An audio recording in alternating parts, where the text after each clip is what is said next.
Hello, everyone. Thank you for joining us again this evening. This is session 2 of Death Valley, a Western horror ttrpg presented by Critical Kit.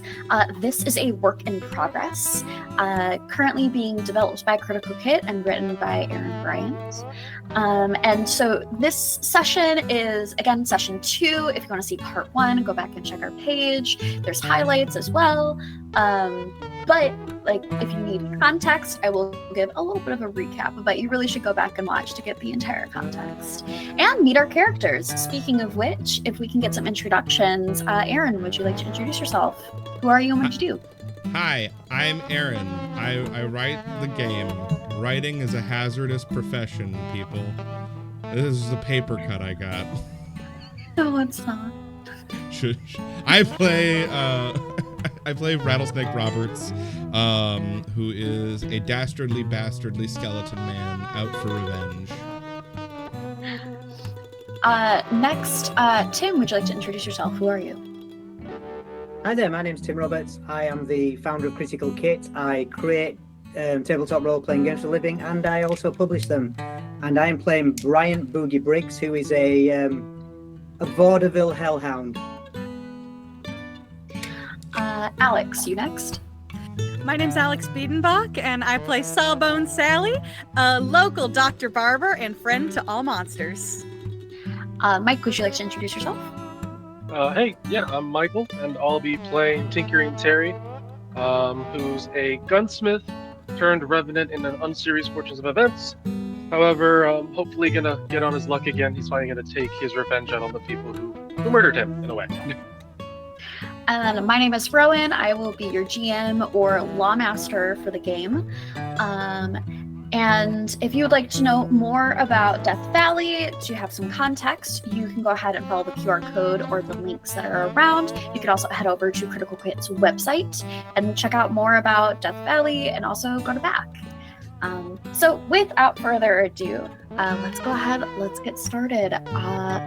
So last session, Robert's Rattlesnake Smith was called upon by the sheriff of Bardo's Bluff, Molly Ryder, for an important mission regarding a tempting rumor. He was instructed to gather a posse and information pertaining to some type of artifact that once belonged to the enemy of all undead, the Thanatos Guild. However, the bit that caught Rattlesnake's attention was a possible connection to a group of undead that he had a personal bounty on by the name of the Arcadian Crew. Rattlesnake's first stop was to his gunsmith of choice, a revenant by the name of Tinkerin Terry, no G. G is silent. Able to pull Terry away from his craft with a promise of revenge, the two found their way back in town, and luckily, the doctor was in.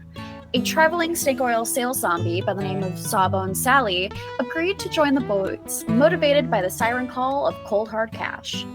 The posse's last stop was to pick up their face, a front man who could talk his way out of any problem. They made their way to Trixie's to grab Bryant Boogie Briggs, a hellhound who could lasso the sun. Together, the group made contact with an informant within the religious overseers of Bardo's Bluff, a ghoul who took up the moniker of Innocence the Fourth.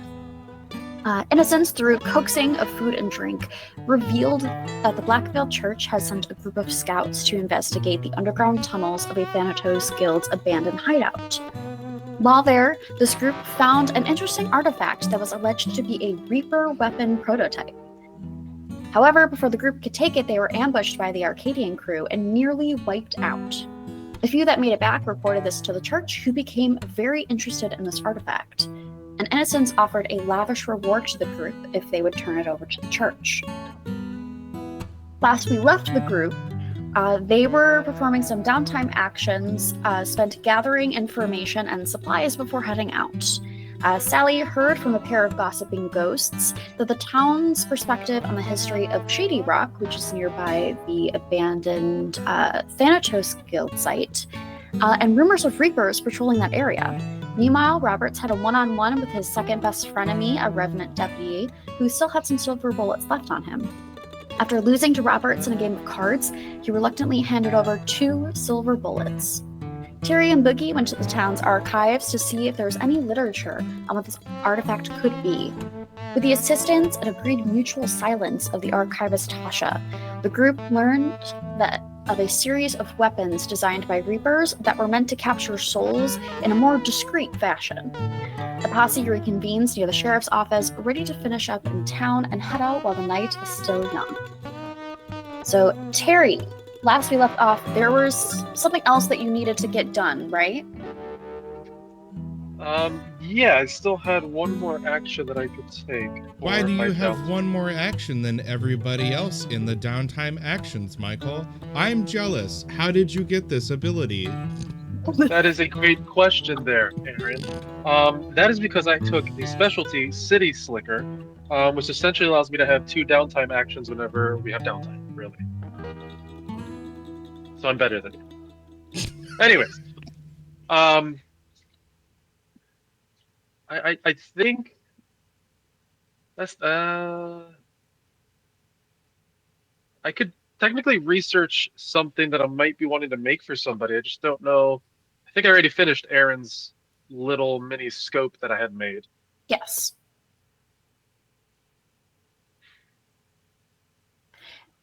So other actions that you can take in downtime, if you would like to continue to research, or you can craft. You can craft something. You can tinker on a different thing that you have. You can brew something. You can research, like history or magic. You can train. You can practice a specialization that you have. Or you can make a connection. You can make a friend. You can deepen a bond. You can also gather assets. So if you want to do some So shopping or some crime. I'd rather just craft because I don't actually have a gun myself. I'm realizing, so I'm gonna craft myself a gun or So you can begin craft. crafting one. Yeah, so you can craft a gun or you can go buy one. It depends. So Well, he does get a crafting- bonus if he makes his own gun. If I make it, yeah, I get a better Oh, that is using true. the weapon as well. Alright. Do I need to buy parts at all, or do I just roll for crafting? I would assume that as a gunsmith, you already have everything prepared.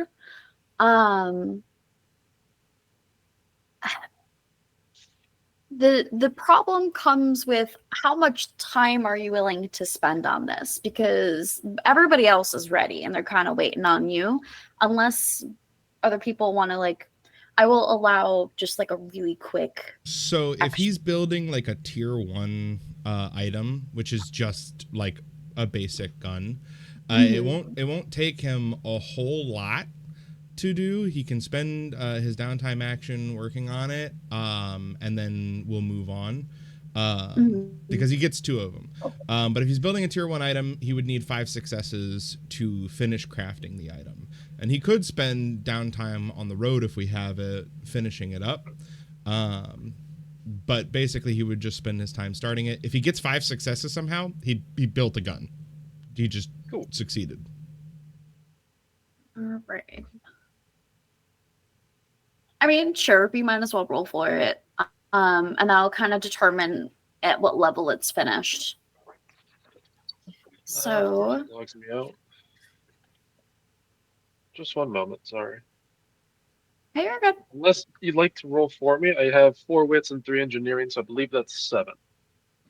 Don't you get bonuses for long-term projects? +2 for a long-term project. Research. +2 building tools. So I get +4. So 11. Yes. Your total dice pool. All right, let's see. Oh my lord. So you got 2 successes. Take it.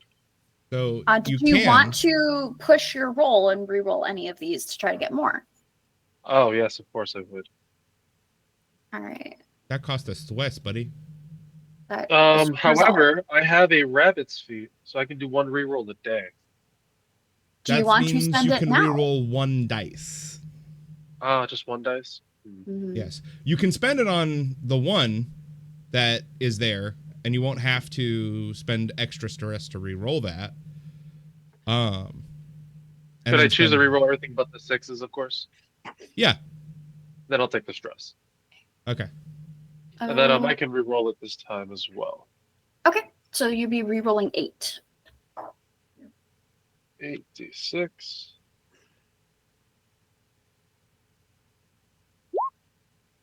And That's that only another gets me 3. I'll success. take it. So that's 3 successes. You don't automatically make a gun, but you had some parts lying around that got the process started much quicker. You you are like a little bit over halfway done, I would say, by the time you head out. And enough of it you could finish on the road if you wanted. Perfect. Because there will most likely be downtime while you guys are going off. A quick note, it also does take 1 stress to do the crafting action. So, and also when we say stress, we mean resolve. I do. Yeah. Dang it. Gosh darn. I'm going to do that for the rest of my life and regret See, it. that's what happens So- when you make RPG. You have a bunch of ideas and then you get them confused. Yeah. That's what the final product is for. Yee. All right. All right. So, is everybody ready to head out? Does anybody have anything they feel like they need to do? Nope. I'm good. All right. So you head back to the sheriff's office. It is bordering on 2 in the morning ish at this point. It took a little bit for Terry to get his gun together, but he's at a place where he is comfortable kind of like sticking a pin, not literally or maybe literally, into the gun and finishing the rest of it on the road. As for the rest of you, you are all waiting for Molly to come out of the sheriff's office. She gives you whatever else you might need. I wasn't able to get your rods for you, so feel free to head over to go see Chile. He'll get you hooked up with your mounts as far as you need to go. Tell him I all in one. He can give you whatever. Tell him make sure to put the saddles on this time. What? Sometimes he tries to upcharge for the saddles. Tell him I won't have any of that. But go ahead, get your rides together, and tell him I sent you. Tell him I owe him one. Make sure you get something pretty sturdy. And with that, Molly kind of points you off in a direction that you can go to the local stables called Beasts of Burden. Rattlesnake is gonna, as they're walking, sidle up to Boogie and goes, "If he tries to give us any guff, I want you to talk him down, because this is too important for us to be clamoring on." Oh, for sure, Roberts. For sure. Thanks. Okay. I'm glad we're getting along better now. Yep. On the way, does anybody want to reveal any information or talk about anything? Yeah, I would probably share what I learned from my new ghost friends about like the thing about not being able to access the cave unless it's sunlight, and all the mines with the gold and silver and all the stuff I learned from Miss Polly and Miss Lottie. Well, Boogie, you've got the sun in your pocket, right? Oh yeah, I can lasso that little sun down and Do you think that make would it do work? my bidding. I don't Huh? know. But that's 'Cause they partially said why I brought You him. could only find. They said you could only find the mine at sunrise, but maybe we could trick the mine. I don't know how to trick a rock. Well, we're gonna find out. That's It's all about the confidence. That's true. Sally so fun. I'm just keeping it light. That's what I'll be doing. Like the sun, I get it. Oh my god, I'm way funnier than I thought I was. I mean, I wouldn't say that was funny, but I got it. You mean you didn't mean that? Little unnecessary rudeness out of you, Rattlesnake, but all right. It's late. I understand you're stressed. As the Oh, group listen, passes, If he's rude Polly to and you, it means he Lottie, likes you. As you pass, Polly and Lottie are right there, and they wave at you. And Rattlesnake, you just hear him kind of gossiping in the background and saying, "That's Sally. Hilarious. Probably the most funny person in town." Why is everybody dunking on Rattlesnake? Is it just because he's so sad? I did not dunk. You dunked first. Rattlesnake, everybody inventing the concept of dunking right here, right now, in 18, whatever. Yeah, we're on defense. I'm excited to ride a horse. Terry and Boogie, is there anything that you would like to talk about? Or keeping all the secrets to yourself? I'm I more mean, we mainly concerned learned that about it's still riding a a horse lantern. because I don't know whether I've ever ridden a horse before. I don't remember riding a horse in recent memory. I mean, I've been on plenty carts, but yeah. No, I got nothing. I do want to just pick something up with Terry. I wanted to get a bit deep in there, and you were just all business. Deep in where? Y'all go on an adventure? In Tasha, yeah, I had questions about this fabulousness. I had questions about it. I mean, I don't mind. Don't get me wrong. I don't mind how I am now, but I had questions about it. And Tasha seemed like the kind of person that could answer those questions. And Terry's all business all day.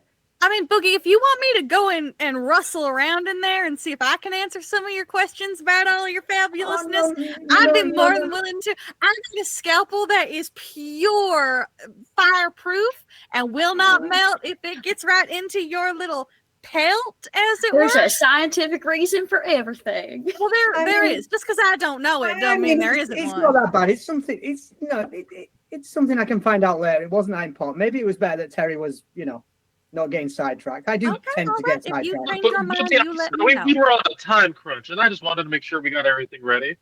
Yeah, I know. And I appreciate that. I do. What did you find out in the library? Right, yeah, that would be a good question. Oh, I found a book about dancing. I didn't ask you. I was talking to Terry. Oh, It's just essentially, a tone. it's in a village. I got a little book about the place that we'll be going to, but more than likely is the demon. I can't remember the name here. A demon? Not a demon, sorry, but the lantern. It just there was a study of them getting souls and some sort, and they believe that the lantern would be there. It's just more confirmation, but nothing really was told to us. All I'm right. checking to see if I wrote anything on the back of my paw. In the Apparently, it old was a Sharpie. testing site for everyday items to become like things out of secrecy and have the ability to contain souls. Of what those things are, all I know could be lanterns or quills. We didn't get much out of the lady. I also got the name Ted written on the back of my paw, but I don't know what that means. Did we get drunk or something afterwards? Oh no, it's just, again, my mind was elsewhere. I wasn't thinking about the job. I won't do it again, I promise. I don't believe you, but that's fine. We've He's got just places talking to me be. a lot. Come on. I think there might be a vampire named Edwards, but I don't remember for what. I'm the worst at this, I can tell now. Do you want to go ahead? Let's see. What would be a good stat for like rejog in your memory? I could just have you roll straight wits. Yeah. We could do that. Read the room, poker face. Just lie it all out. That'd be funny. All right. That would be really funny. Can I roll an empathy of poker face then? Are you trying to lie about your information? Clearly, I don't remember. So clearly, if you don't remember, I would say this is going to be either a ooh. Nope, I think it would probably just be straight wits. Yeah, Straight wits? this is not good for any of us. Holy shit. Okay, so there's Oh. still a success. As you two are trying to remember and like kind of rack your brain for names, you say Edwards, and then you remember that this person was a vampire, and there were firsthand accounts of this artifact being transferred from the East Coast to the West Coast. And The West Manifest. That's what I wrote. yes. Why did I write this like a riddle? What the heck? I'm sorry. Manifest. In the West, it manifests. You had found travel manifests. There you go. Thank you. That God, my notes are so shorthanded. It's bad. All right. Not good. This is why So we I play found a the murder manifest of character. potential magical items being transferred by a vampire named Edward to the West. Oh, Ted! It makes sense now. Does Shit. it? Yes. Okay. Good, It's good a for you, silent Boogie. E. Edward. Tedward. Edward. Yeah. Good Okay. job, Terry. Edward. Specifically, Terry. Ugh. I just kind of massaged my temple. We've got places to go now. That's enough thinking for a day. If it's not books, it ain't for me. I'm sorry. Hello. I have a I would like to expose a little ignorance on my part that I was hoping that y'all could clear up for me before we go on this journey. Because when we were talking to that innocent school who was so hungry, he made a little joke about me having not ever met a Reaper, and I said no, I surely had not. And I'm a little I was hoping y'all could give me maybe some more clarification on what the hell they're all about, because I really do. I'm not really a violence type. I stick to my patience, and I feel that I am perhaps a fish out of water when it comes to this particular brand of monster madness. Violence doesn't solve shit with a Reaper. Okay, that see, does a not Reaper- help me so much. Will you let me explain? I apologize. I will be quiet. You see a Reaper, you run. They look mortal most of the time, but their touch, it's a bane for every single one of us. They work for death, or more specifically, the people who work for death. Think of it like miners. They got their overseers, and those overseers have an overseer. Except anytime they touch us, we start to crumble and fall apart. Oh, interesting. I wonder why. Make a note of that. Maybe I'll ask one of them. Well, I'd tell you that they were blessed with death's touch, but, you know, there's a scientific explanation for everything. I was thinking, I wonder if one of them would sit down for a little interview with me. Or maybe No. lend a hand. No, Literally, of course. that is Just definitely chop not going to off one of their happen. hands to investigate. I love it. So Ugh. are they mortal or are they monster? They are beyond mortality, but they're not like us. They don't. Well, there's you nothing. don't know that. There's nothing that can kill them. You can only cut them That's interesting, apart. too. That's the best way to deal with them. They can come apart, but they won't die? No. They'll get back Wow. together eventually. I see. Okay. You need to stop that right now. What? kill Well, that. I didn't say nothing. Kill that in your heart right this moment. I didn't say nothing. Just because I don't have a whole lot of people skills doesn't mean I don't see the interest Jansen and jiving in your eyes. I just think for science, anything is worth it. Okay, so they're death interns that don't die but kill us, and they can come apart and keep the essence of life in them. And well, that's interesting because Polly and Lida told me that the Reapers had like done a crusade, or no, the Black Veil had led a crusade on Shady Rock, but just totally embarrassed themselves, and that the Reapers were like just all over the place, and there were just like a lot of mess in Shady Rock, and so I'm wondering why we're going there if it's crowded with Reapers. Yeah, I second that. Reapers don't usually come in crowds. You're thinking back, and Did I hearing. misremember that? No, you're good. You think back, and there's been like a handful of sightings over time, which could, in the grand scheme of things, be considered a crowd.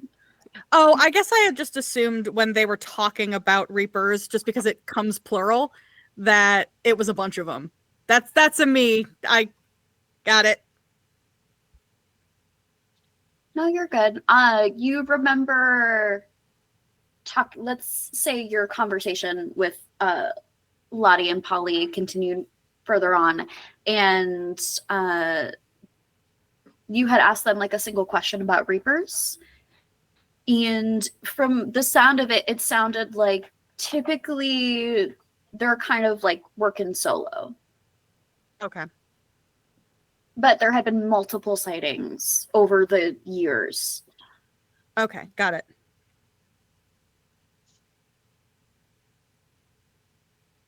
And do they have a uniform or? Not anything identifiable as such. Usually they How can you have. tell when there is one? What? How can you tell by looking? You can't. Oh, that's a problem. Yes. Yeah, take that tone. I'm learning here. Oh no, that means he likes you. I Shut don't up, think it Boogie. does. You see? We're warming up to you, maybe. Yeah, that's how he speaks to the one he loves. I just don't think there's any harm in trying to get a piece. That's all I'm saying. Let's get a horse. As you approach the stables there, it is a open kind of concept. The stables you're able to freely walk into, however, towards the front, there is a small building with a window that looks outward and a further door to be able to like walk into. As you approach, Chunwei, who is sitting at the door, greets you. He is excited to have customers. He says, "Hello, hello, welcome to Beast of Burden. How can I be of assistance today?" Molly said you got some rides for us. Who? Molly. Molly. Rider. Oh. Boogie, you talk to him. I can't talk to people.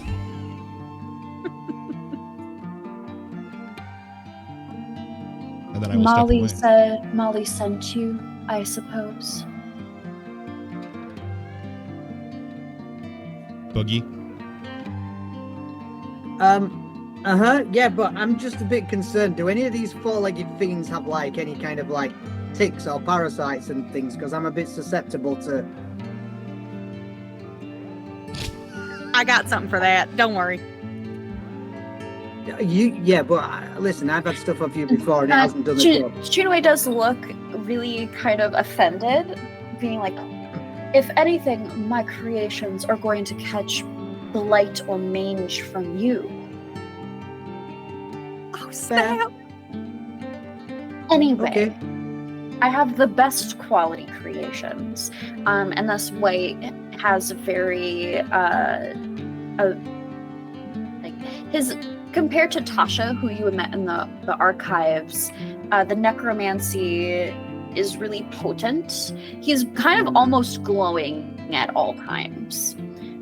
You gather this potentially could be from having crafted and made so many available, creations, beasts, nightmares. But he turns back to you, or just kind of addresses the group as a whole and says, well, Molly already owed me some favors, so I'm going to need something else. I can't afford to just simply let you borrow these. Oh, I've got a silver bullet. What? Oh, He and turns he, away like, and I try to grab it from him. Okay. Whoa! Right, I'm gonna severely try and stop Terry from grabbing my bullet. absolutely. Let's do some contested rolls. Yeah, I'm losing this. I'm losing the shit out of this. You're losing the shit out of this. I Maybe get you a never quick know. draw. Right? Quick draw? Seems like a good one. Yeah, So I'm quick gonna draw. need- 'Cause I'm gonna try and whip it I'm gonna away. need some opposed quick draws here. Oh, So I'm is it so good. agility with quick draw or just the quick draw itself? It's both. It's It's your both. agility and Both. quick draw Perfect. together. Making sure. Which I've got 0 in quick draw, so watch this. I have at least Ooh, one. fucking watch I'm this. an agility, friend. I've got some agility though. Oh, Okay, so Mike got one success, it looks like. my Oh, fucking bullet! buddy! Alright, so as you hold up and you Damn, say, I you're got a silver bullet, like ready to kind of like win the day with this, you're like, I have the perfect bargain. Terry, just before you can even blink or be done blinking, he snatches the silver bullet right from your hand. Terry, you now possess a silver bullet. You can add one to your inventory. Okay, so it appears I You don't did have a lose it. silver bullet. Sorry, I what will did you get it back later, and then I kind of give a side eye over to Roberts. Okay, that was my only bargaining chip in this. Well, I'm I giving could have the been floor away. persuaded by a silver bullet, but now it appears that you have nothing to bargain with except for Molly's continued delayed support. You got any ailments or anything? Any sick family or friends? Any skin conditions? I don't fucking know. He thinks about it for a second. I don't fucking know. He thinks about it for a second and sees the potential in your eyes and motions over to his stable, saying, actually, I do have a creation that's experiencing a bit of rot. Do you have anything for that? Absolutely, I do. Right off my own back. No problem at all. I'm rustling in my bag. I'm going. I'll trade the, fine, we'll call it even, because the rot is fairly severe, unfortunately. It's been one of my first creations. Impeccable form otherwise. You gonna give that to me for free, or you gonna make me roll for it? I was, but now that you mentioned it, I think I'll Damn make it. you roll for it. You really should roll for I should have this. kept my mouth shut. Yeah. It's a medical check. So is that empathy medical? Yeah. Empathy and medical. So how many dice am I rolling for you? Oh, I can roll it now. I just have to remember how. Okay. Okay, So so I what's roll your I empathy? roll so I'm rolling 8 dice. you But can I go- get +1, so I'm rolling 9 dice. So what you're gonna do is you're gonna click on the D20 that says dice. You're gonna click on Yeah, I've advanced. clicked on it. You're gonna click on advanced roller at the bottom. Got and then it. you're gonna put 9 D6s. Thank you. That first one doesn't count. Like this? Yeah, just Ooh, like that. hell yeah. Alright, that is enough. 1 success. He agrees. He first, because you rolled so many dice and only got 1 success, and 2 lows, will attempt to try your remedy at first.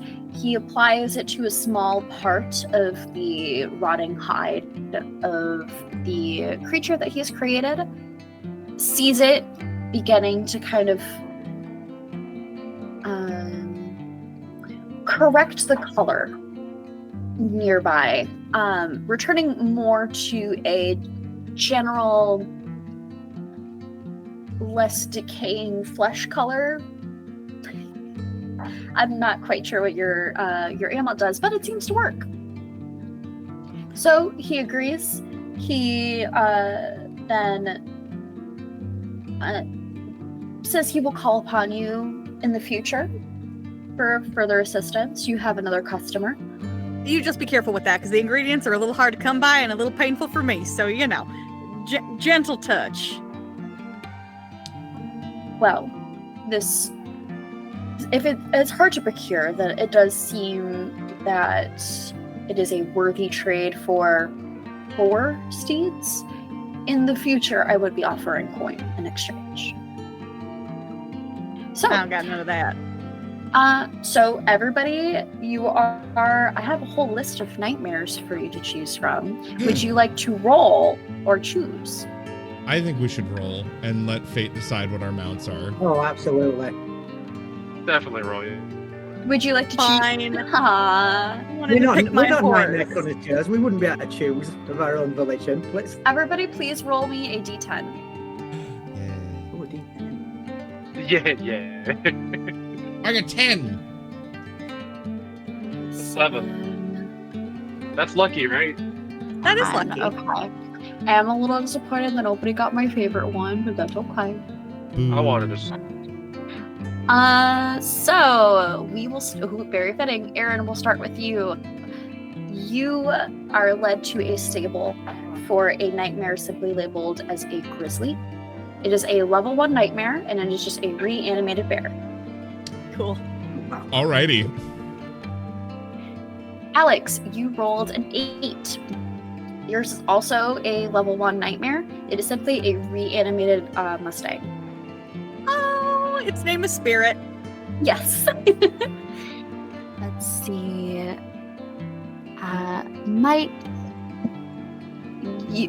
Terry. You rolled a 7, which is a level 2 nightmare called the Pachyderm. It is a creature with an alpaca body that has lumps like a camel on its back that then open to reveal different storage compartments. That's fucking wild. They have very thick, sturdy legs, but also a face of a leech.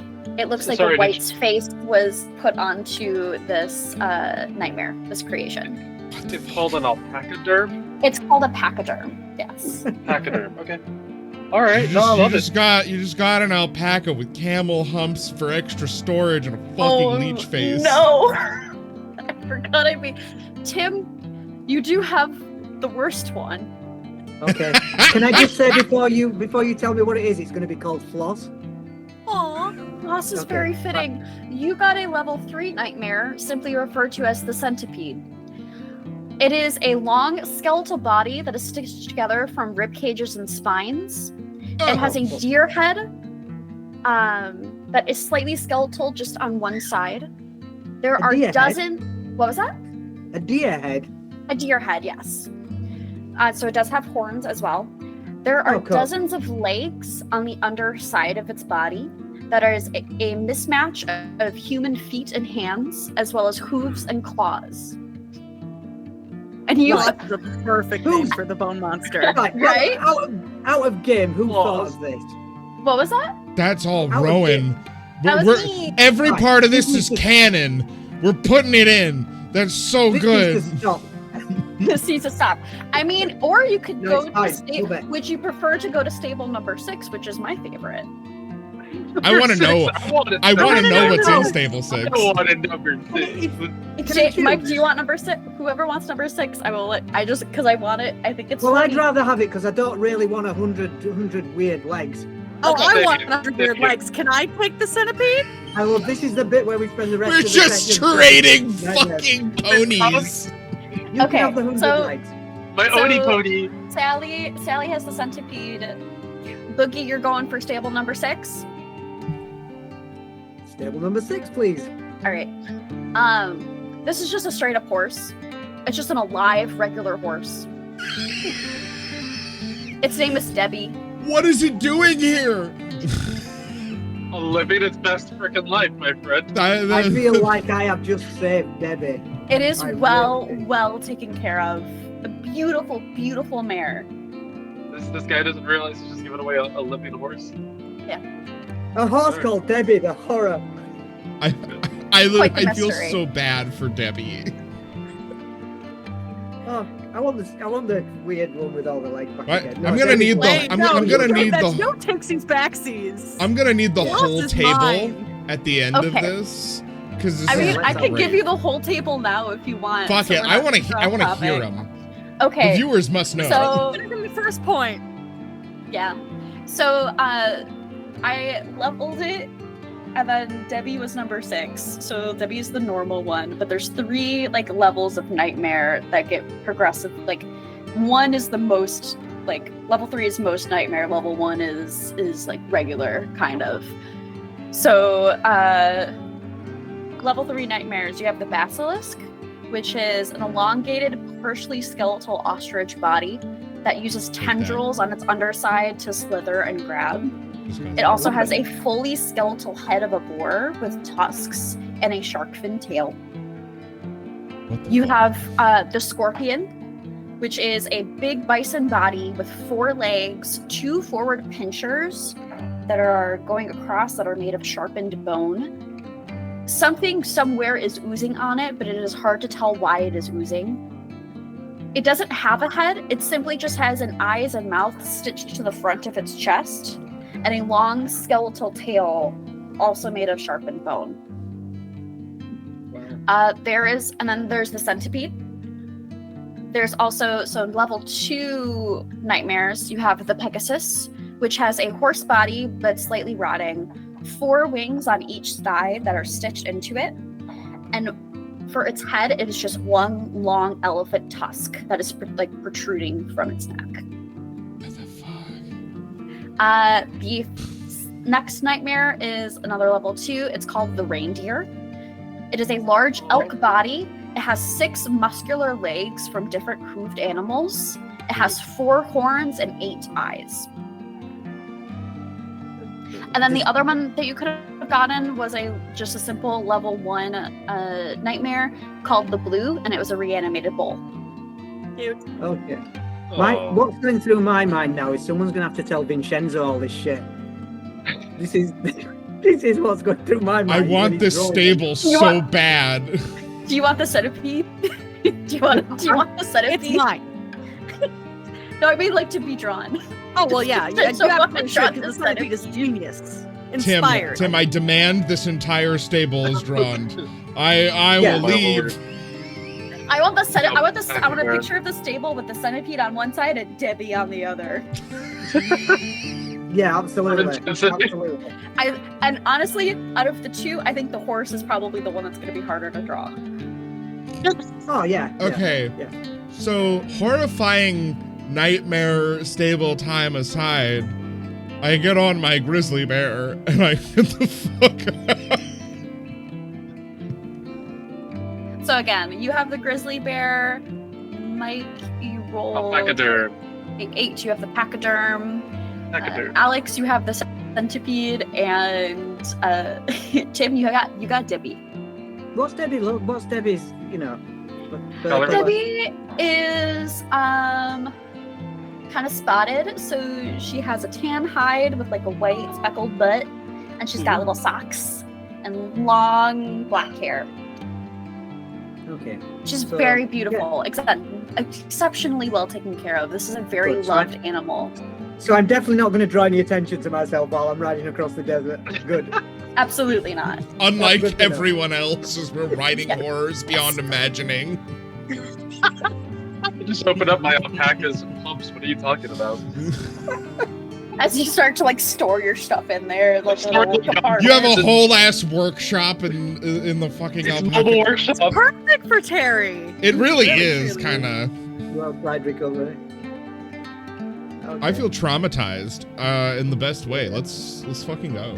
I'm about this. So, you all choose your steeds. You are all either delighted or concerned. It's hard to tell. But either way, Chumei is very excited and very proud of his creations. He, as you're kind of like riding past, takes note of Debbie, and it's kind of like is like doing the math in his head of how Debbie got there. But the deal has already been done. Debbie has already been chosen, and all of you then go to ride off into away from town into the desert. So according to your map, it's going to be at, and judging by these like time of day, you should get there around late afternoon. It's going to be quite a ride. There's a whole expanse of desert that you need to cross. I have a small point of order, really quick. Yeah. I do, because I am falling apart, lose a bit of life force every morning. So as I'm riding Floss, a little chunk just falls out and is abandoned in the desert. Can you actually do me a favor? Can you really, really quickly just roll me your agility? Just straight agility. Okay.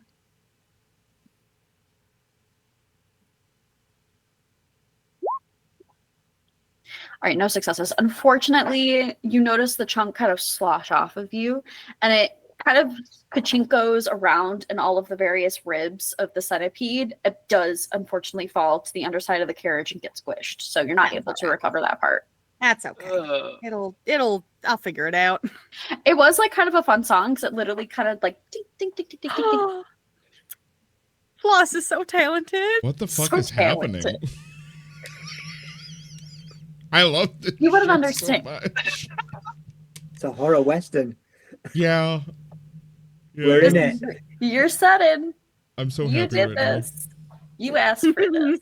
Well, if it ain't the consequences of your own actions. Can we do a drift check to try and cut down on the time? Wow, it's almost like I had that prepared already. I guess we'll do that. Can I have everybody please roll me drift to see how travel goes for you? Let's see. Oh shit! I'm not a drifter. When do we roll just 4. the skill, and when do we roll attribute and skill? So whenever I'm asking you to roll a skill, it is always going to be attribute and skill. And if it's just skill, then only skill. Gotcha. Yes. All right, Alex has a success. Attribute only. Sorry, Sally has a success. Terry has nothing. Boogie's got nothing. Thank God.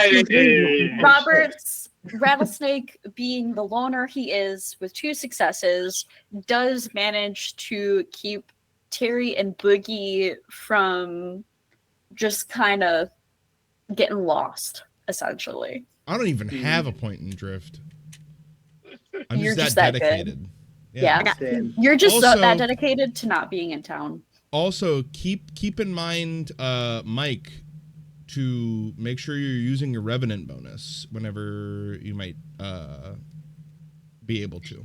For the viewers at home, Aaron, would you like to explain what the Revenant bonus is? So Revenants have the ability goal oriented.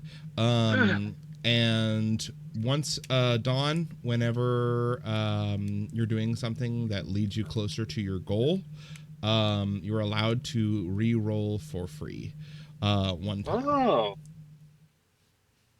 I'm fairly certain that's what it is. Can I keep that for another roll, not for this roll? Yeah, absolutely. I just wanted to remind you Oh, that's because it might be important. For the I did sake of write this down one the shot, mechanic you of are it. heading towards your goal. So it can be Perfect. used Every at any morning. Excellent. So, as you are traveling, the only thing that is colder than the blood in your veins, well, some of your veins, some of you don't have veins. Some of you are also made of fire. But the only thing colder than the undead is, of course, the cold of nighttime in the desert.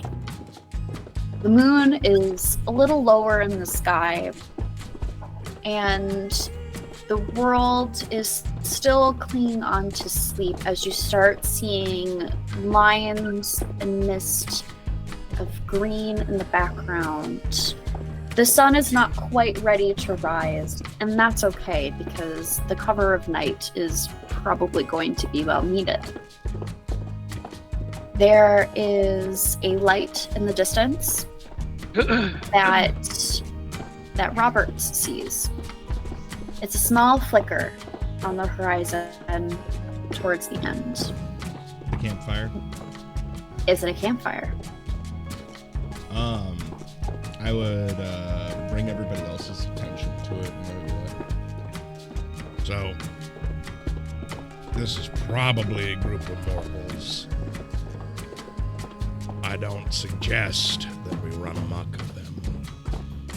But depending on who they are, they could get the jump on us. So we may just want to take them out now.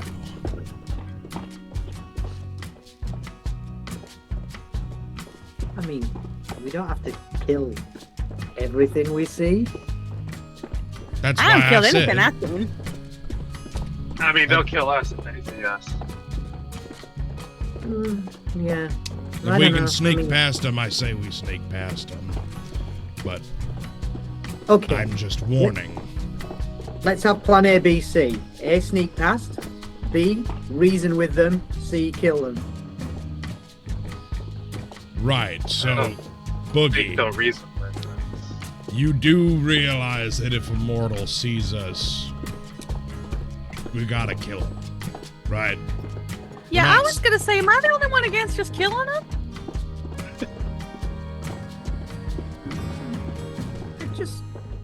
I just want the world to be a better place. Yeah. Robert, you know that. Sure, You know, but we we're always not have it allowed your to way. be outside of the boundary. If the Murder, Thanatos murder, Guild kill, gets kill, healer kill. of us, they're gonna come after us. How do we know that though? Rumors are some of them are actually nice. Because they're the Thanatos Guild.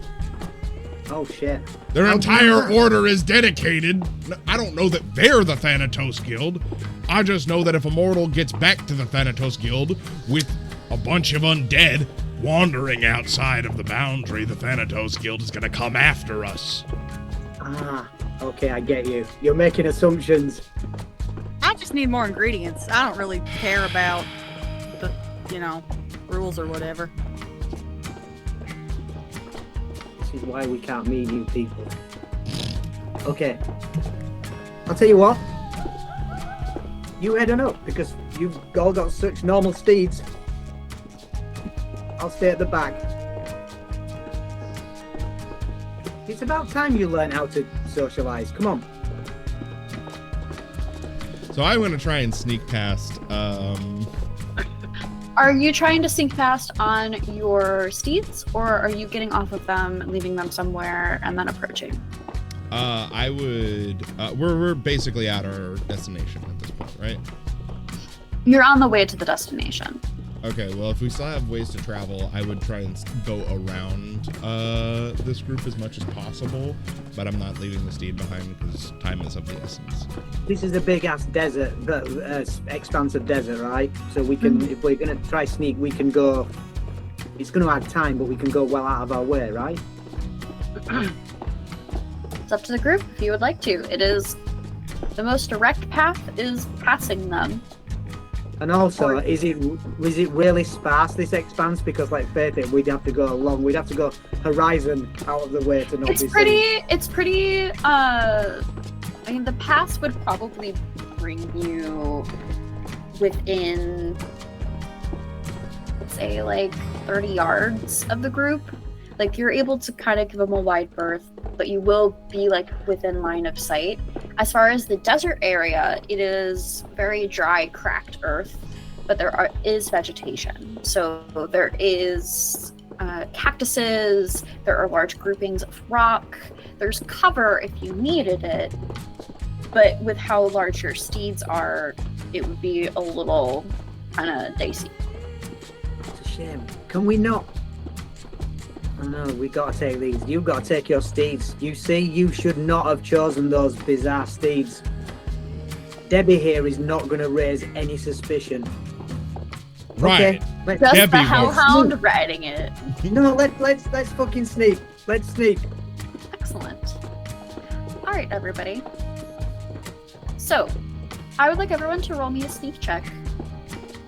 And everybody on a nightmare, please do me a favor and subtract, let's say, 1 dice per nightmare level.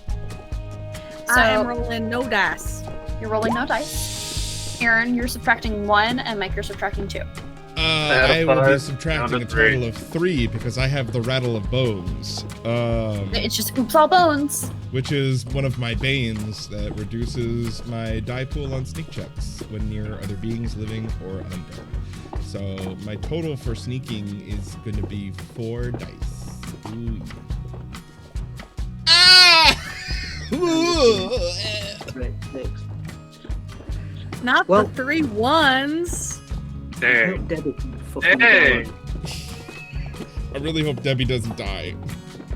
Debbie's gonna be galloping in a minute, trust me, and I don't care what happens to you guys. You're gonna have to get the hell out there on your steeds. I'll come back for you. They could just be regular people, and we could just kill them. Yeah, that is true. Okay. Just murdered them all. Huh? So I So- fucked that up real bad, and Alex doesn't get to roll because they have 0 dice in their pool, which means they automatically fail. So I got 1 success, and that's it. Oh shit. So, because Terry is on a mount that looks somewhat normal, unfortunately, it is. We switch perspective.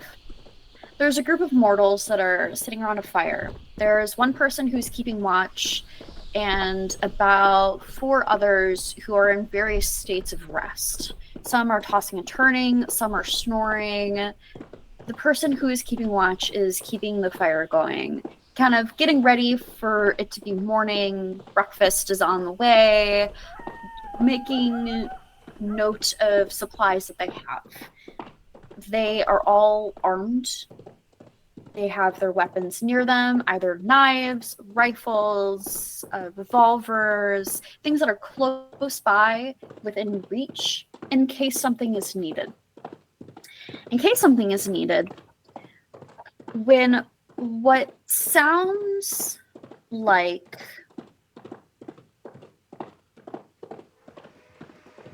how would I describe the sound of hundreds of bones running into each other? A Making xylophone of jittery death. clacking. I was trying to avoid a xylophone. A little bit like that, yeah. That's what your mount looks like, Mike. The person who is keeping watch hears all of you before they are truly able to kind of wrap their brain around the image that they see. As they squint, a little bit of the light from the sun peeking just over the horizon, able to kind of shine a light on the crisp, dried, bleached bones of the most horrifying thing they have ever fucking seen. A cascade, a menagerie of bones, Alex.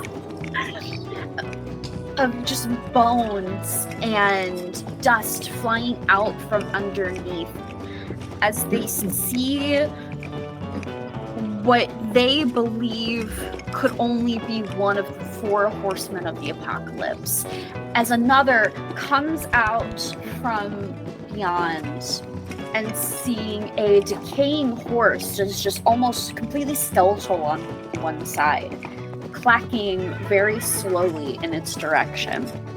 It also sees something that doesn't quite look like an animal they've ever seen before, but mainly what they are focused on is a black void filled with hundreds of sharp, jagged teeth. And then in the distance, even more confusing, is within this group of horrible, disgusting nightmares, things that will haunt them for the rest of their days, if they have any more days in their available to them, is the most beautiful mare that they have ever seen. It is impeccable. It is to which you all approach as they are trying to decipher what is happening in their head.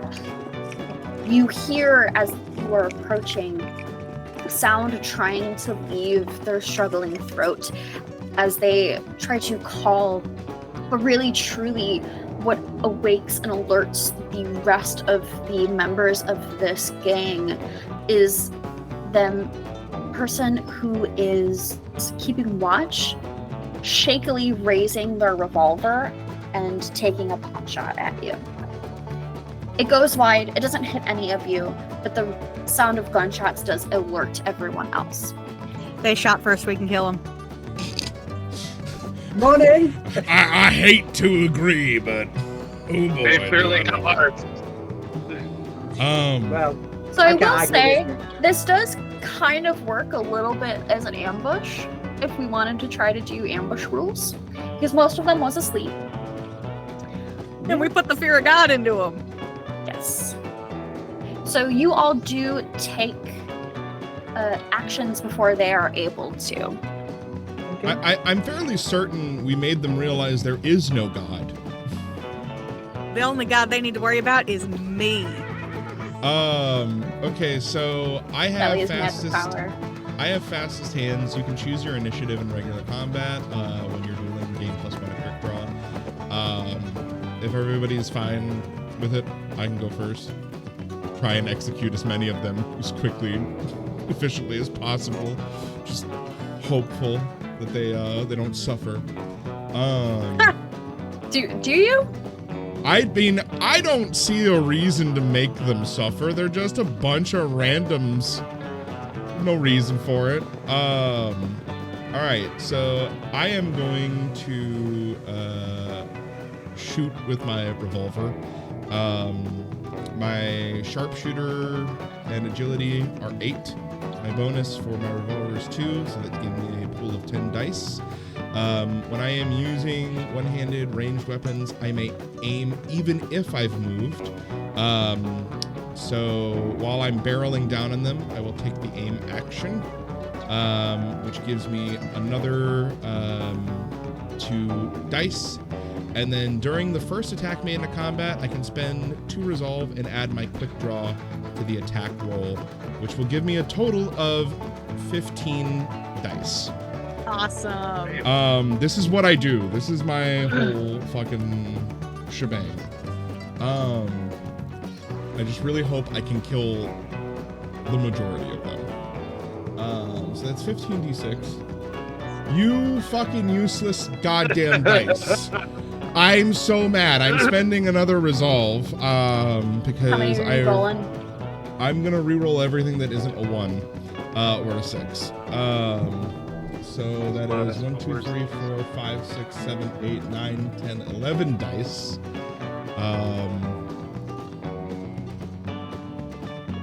Okay, that's a little better. So 4 successes. I deal a total of 6 damage. 6 damage. Excellent. So you are able to take out the one who shot first, as well as another one who is on the ground. Real quick, So I one- totally forgot. Mike gave me a bonus dice for my aim. I'm just gonna roll 1 more dice out of spite, because I forgot to put that. It didn't For do your it. scope, Okay. yeah. Yeah. All right. Sorry about that. Go ahead. No, you're perfectly good. So you have taken out 2 of them. You've taken out the one that shot first, and then also you have taken out another one who didn't even get the chance to wake up. Just put him back into sleep forever. Who's left? There are 4 more left. Or sorry, is my math right? I said there were 5 altogether. That would be 3. No, there would be 3 more left. In terms of distance from them at the moment, because I've got here there's some stuff. Sorry, I don't know how the initiative works in it, or the equivalent of initiative works. But is it just like, do we work together as far as order? So during an ambush, it's not really important. It's just a surprise attack, basically, right? We got essentially. Okay. When it does get to actual combat, it would just be the quick draw number that you have. So like mine would be 8 because my agility and quick draw make it 8. My initiative's fairly high right. But because I have fastest hands, I can just go whenever. So there's one thing I might be able to do that's more of a supporting act rather than, because I'm not, I'm a lover, not a fighter. So I think, are any of them standing now with like eyes open, etc.? So now the rest of them are starting to like get up. They have their weapons and they're getting ready to defend themselves or run away. Okay, so I would like to, the one that's closest to us, I'd like to dig my bare heel into Debbie's side and try and get her to charge, not directly towards, but kind of just slightly to the side of the closest one, so I'm still keeping some kind of distance. And I would like to, can I do these spells with flavor? Like, because I know what this magic stuff is, but can I do it with my own flavor? Is that right? Absolutely. Right. So I'm gonna basically close my eyes as I'm riding, and the next time everybody sees my eyes open, there's just a bright light in my eyes are just glowing white, and then I'm just gonna shoot these big blinding white rays straight towards the guy that's nearest to me, straight out of my eyes. So I'm talking about the cover of the thing here, just bright white lights, just like almost like a floodlight going towards him, but in very directed. I assume I can do that with blinding awe, right? I'm sorry, what? One more time? Blinding awe I'm going to use. Can I use that? I got it as yes, okay. So the victim must make magic. a grit roll with a negative modifier equal to your power level. Okay, so this is the first time we're casting a spell. We're going to run through how spells work. Okay, so casting a spell is a stressful and difficult process. The cost of casting the spells is resolve loss. I'm going to get rid of that. Spells action economy is listed with the spell's description. So power level, this is the number of resolve you spend when you cast a spell. Some spells will give you the option to spend more, but the base cost of any spell is its rank. So this is a rank 2 spell. It's going to cost you 2 resolve to cast. Oh, fuck it, I'm doing it for shits and giggles, but it's not good. But yeah. Do you want to spend any extra resolve? No. Okay. No, I don't. I've got. Sorry, just a quick question. How do we regain resolve as well? Rest, downtime actions. Okay. I only asked that because it'll help people watching, but also it'll help me as well because I lost a resolve in the first session and now I'm losing another 2, so I've got 4 of 7. So I just don't want to go because is it my resolve that will ultimately turn me feral if I don't? If your maximum resolve reaches 0, then yes, you will turn feral. Oh, that's okay. So you would have to go through 7 cycles of losing all of your resolve. Oh, let's burn this mother's eyes out. Come on, let's do it. Let's blind him. So I love how you were also. Hold up. I love how Boogie was the one that was like, "Can't we just go around? Do we have to fight? I'm gonna be in the back." And then here he is burning somebody's skull through clean. It's too late now. I was still prepared to negotiate out of this, but there was a plan B though. Oh no, there's no negotiation now because somebody shot a bullet at us. Okay. See? There's the line. Okay. So rolling right. dice, a spell will never fail to cast. Rolling for them is an opportunity to overcharge the spell. When you cast a spell, roll a number of d6 equal to resolve spent. So, question. Do you want to spend more resolve on this? How many? Do I have any idea, or is that metagaming? Do I know how many dice these are going to roll, or is that just too metagaming? You wouldn't know. I wouldn't have a fucking clue. Oh well, do you know what? Given that new information that you've just given me, I really do want to burn this guy's eyeballs out. So I'm going to go with 3. Okay, so you're spending a total of 3 resolve. So that means you're going to 3 roll resolve. 3 d6s. It also makes a really loud humming noise, and you can feel static in the air as it's happening. So go ahead and roll 3 d6s real quick. Yeah, sorry, I was too in the. No, you're good. I forgot that I had to do things. I neglected my duties. No, I get Right, you. here we go. 3d6. Fuck off. All right. Is it so me? you don't gain any extra power to it. So this would Okay, be I got you. a way that you could overcharge or make the spell even more powerful. So when you cast a spell, every success rolled increases its power level by 1. Example, you spend 2 resolve to cast a spell, then roll 1 success. Its power level is now 3. So regardless of your roll, your power level would have been 2 from the start because it is a rank 2 spell. Okay. Okay. Now, you also didn't roll any woes, which is really good because when you roll a woe when casting a spell, you make a veil tear. A veil tear is essentially something going wrong with your magic and you can't necessarily predict what will happen. You can also engage in safe casting. If you choose to cast at a lower rank than your rank in magic discipline, you choose to roll 1 less dice for every point of difference. This lessens the chance of veil tears. If the number of dice is 0 or less, no dice are rolled and the spell works as intended with the lowest possible successes. And then everything else is range, duration, and resolve points. So what was the spell again? So it was blinding also. They've got to make a grit roll with a negative modifier equal to power level. So it's a grit roll minus 3d6, right? Minus 2. Oh wait, no, you're right. 3. No, you're right. You're right. It's minus 3. My bad. Yes, that's fine. Okay. Okay. So So let's see if I can make this guy just have 2 sockets in his head. Legitimately, if we can burn out this dude's eyeballs, it doesn't kill him. We can keep him for spare bits. Yeah. It's actually got a duration, so I don't know whether I'd temporarily blind him or. So- you would blind him for like 8 hours. So you said he gets 3 less dice? Yes. Yeah. Alright.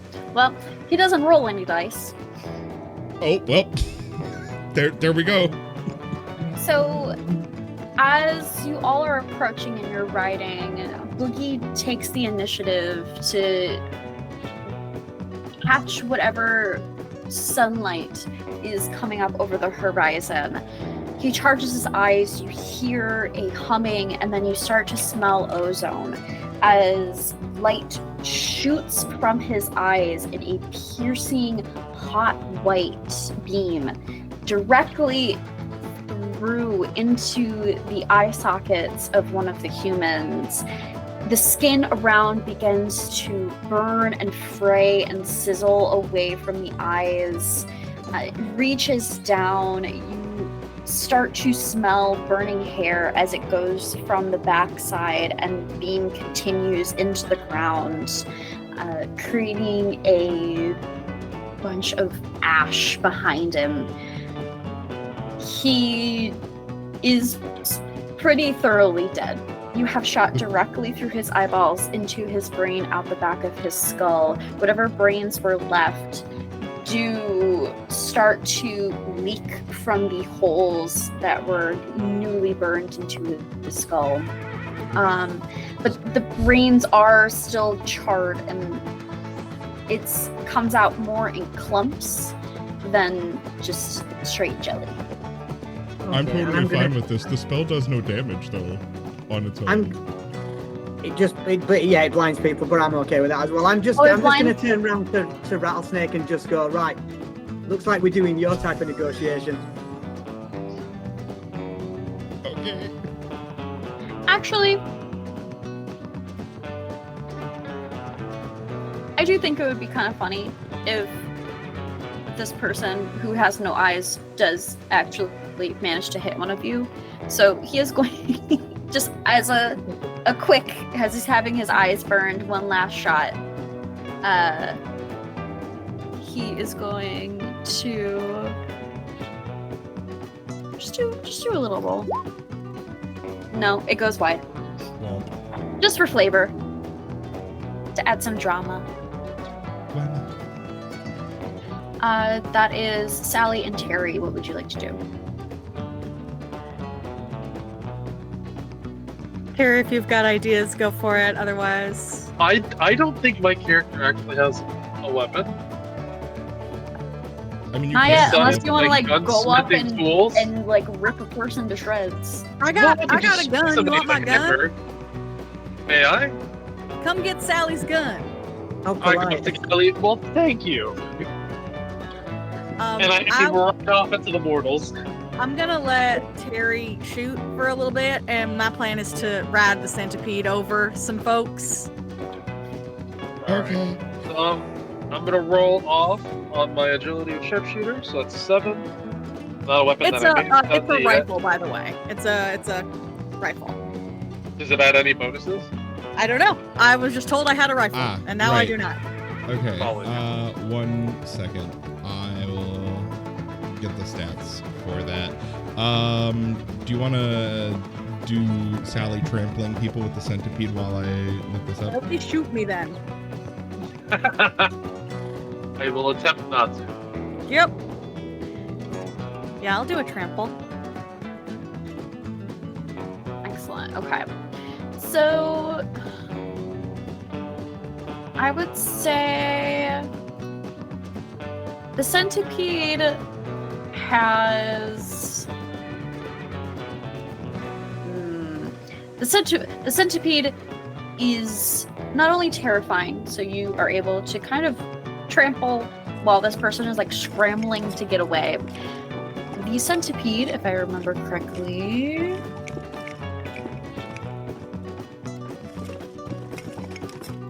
does also have a deer head, so it also has antlers. So you are able to, we will say, oh gosh, what do I want to make you roll for? This is gonna be Can I do drift for speed racing? speed racing is very funny. Can you roll me your strength and drift? And then add 2 for the centipede. Okay. This is gonna be overkill. 2 successes, excellent. So the combination of dozens of legs and deer antlers means that this person, as you go and you approach the centipede, the centipede itself sounds like a stampede. It is loud, it is cumbersome, dust is flying everywhere. You hear the sound of pounding into the ground, either like really heavy hooves or like the slapping of like skin to desert sand. And in a cloud of dust, you are able to pierce this person's body with the deer horns.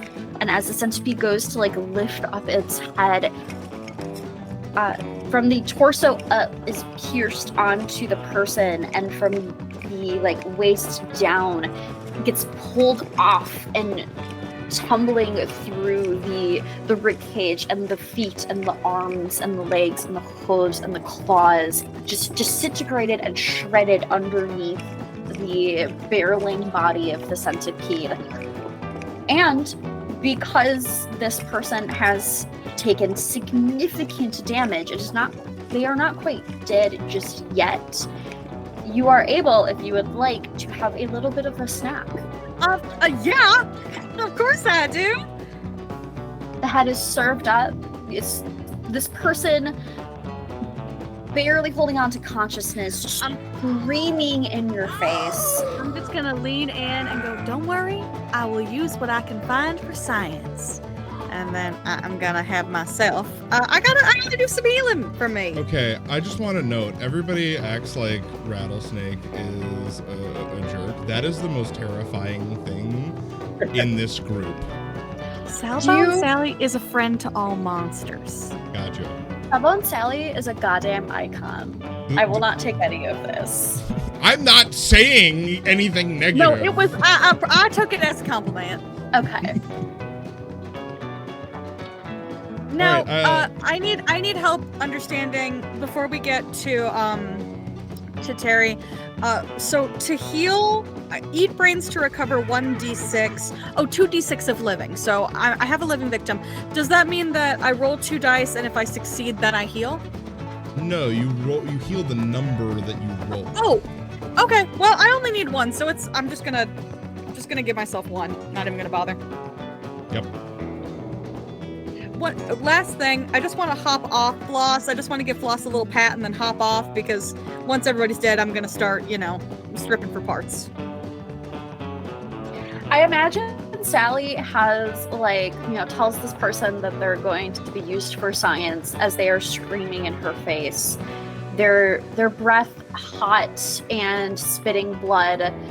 And I imagine that Sally has like a little hammer in her med kit and just kind of like taps the edge, kind of like a hard-boiled egg, or like when people have like those little eggs in cups. Do we have lobotomies yet? I think lobotomies work. Lobotomies style brain tartar. When Delicious. By the way, Mike, I sent you the stats for the gun that is much more humane. Lobotomies. But I mean, there's nobody to kill anymore, am I right? No, there's one more. There's one more. Oh, okay. Please shoot him to death before Sally gets near him. So Yeah, I was about to say. it does seem as if this is the first lobotomy ever performed. They were not made until I'm a scientist. at least the 1930s. At least in the United States. You did a lobotomy. I guess it wouldn't technically be a lobotomy because I'm not trying to let You're them not trying to live. get behind the eyes, no. Terry, you want to distract from the horrors? I take aim finally with the rifle and just aim it down at the last guy and pull the trigger. Excellent. Sharpshooter, so again, that's 7 for me. I don't get any bonuses for the rifle. Yeah, you do. The rifle gives you +3. Sorry, the range. Oh no, +2. Sorry. +2 the damage. Okay, gotcha. Plus roll. Please give me 1 success at least. Oh lord. Jesus Oh, no. on us. God, that poor I'm man. gonna So take this their stress for person- this one. Can I so take the the stress on this? The last person was the farthest away. And so she was able to kind of like scramble, get like not even taking stuff, just only in like sleeping clothes and like whatever essentially was like on their back, and then also their revolver that was sitting next to them, is like trying their best. You see her like round a corner behind a rock, kind of peeking out. Before we get there, he did want to spend a stress to reroll Yeah. the Okay. 9-1s. You see her hiding. Go ahead and re-roll your dice. Jeez, 1, 2, 3. So 6 roll total. 6. Yeah. Okay. As she is like, she sees you, she makes eye contact with your glowing eyes. You see her try to make a break for it and turn around and run away. As you very methodically take your aim with this rifle, you shoot, and it ends right in the back of her head, and she drops to the ground. As soon as they're all dead, Rattlesnake's gonna go, just a bunch of mortals. Not even well trained. Sad. And then he starts Wait for ripping your bones trail. out of them. Yep, me too. We're harvesting. I would love some descriptions of how you all harvest these bodies, and I'm gonna make you guys be gross now.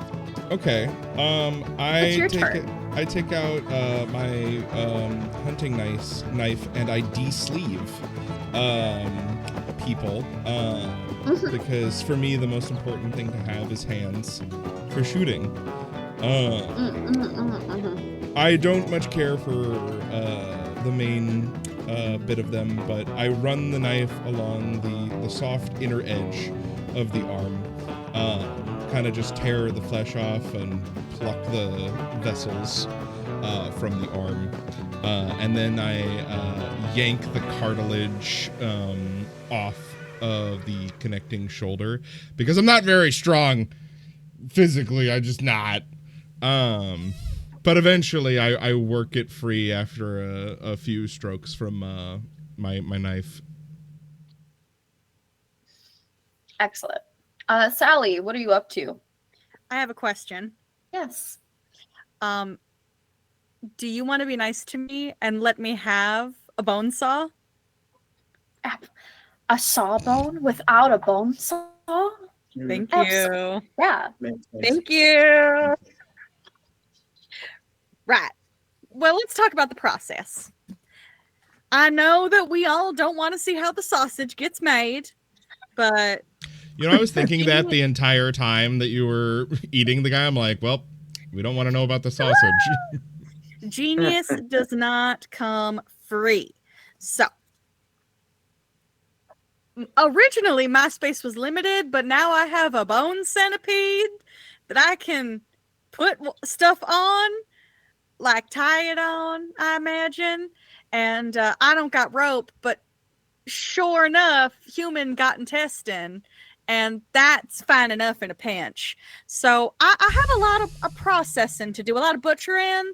I need bits. So I want some bones because we're running with the skeleton. So I got to make sure that, if we need legs, if we need ribs, I don't think that Rattlesnake would appreciate getting a hoof off a floss. That just doesn't seem like, it doesn't seem like something he would appreciate. It ain't natural like. So I'm collecting bits. For Rattlesnake, but also I need bits for me, and for my friends. So, and for science. So I need some flesh. I need some other kinds of materials, liquid materials, whatever I can pick up. That is blood, but that is also, the human body can make some amazing things if you really think about it. So, all sorts of different liquids that I might be using. I mean, I'm sure we're all familiar with the humors. That's some legitimate medical science that, we should practice and understand. So, I'm learning things about. There's so many different types of phlegm. Well, this is what I'm saying. So we got to make sure that. Well, you'd be wrong. At least two. You would be surprised how many there actually are. And the different consistencies of them as well. Not to mention if there's inclusions and what that says. Anyway, I'm sure we don't want to hear me rambling on about that. So, giving everybody a lecture. We're collecting fluid, we're collecting flesh. I've already had myself some brain snacks, so I don't need no more. I wouldn't want to be greedy. That being said, it is respectful to the human to use every part of them. We wouldn't want them to go to waste. That's just not right. Again, that's just not natural like. And of course, I was an army doctor, so I do know how to do this with a quickness, because, sometimes you got to pack up and be moving, and we are moving.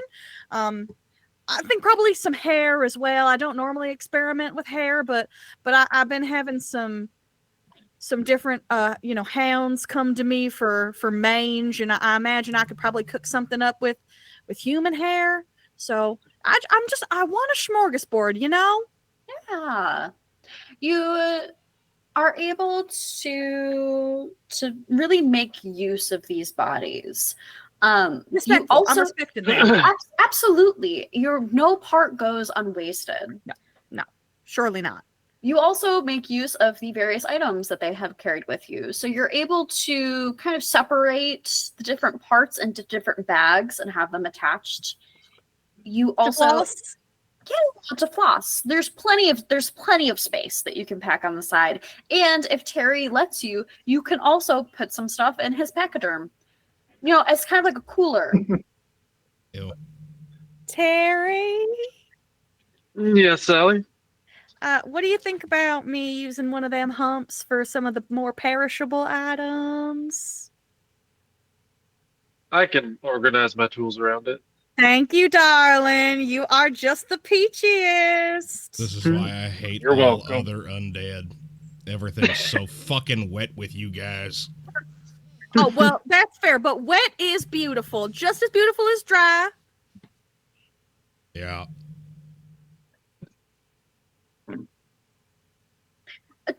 What's Bookie doing? What's happening with Bookie right now? I'm sat up, so I don't need to do any healing at the moment. So I'm just sat, just watching all this, and I think the best way to describe the expression of my face is judgmental. I'm passing a Has lot. Bookie ever killed anybody in this manner? Oh no, absolutely not. No. I'm a much I'm a much cleaner person. I don't like mess. So you know, it would more tend to be that I'd be suggesting right now that we just build a fire and throw all the bodies on the fire. Oh, I'm taking what we aren't taking and putting it on the fire. That would be my, and when I don't mean to cook, I mean to completely dispose of. Yep. And not that you guys do anything other than rare. We're gonna burn it? We can't leave any evidence. We could bury it, dry age it, examine the effects of desert dirt on flesh. Boogie, burn it. They also got shit. They also got stuff. We could watch the flames. The flames always speak truth. What shit they got? Well, they have. I was gonna say, while everybody was doing that, I would have been getting all the parts of things we could use off the bodies instead of looking for body parts. They have some canned foods. They have bullets. There's about a couple, like, not boxes, but like kind of loose bags of revolver ammo. There's other bullets for rifles as well. So I would say altogether probably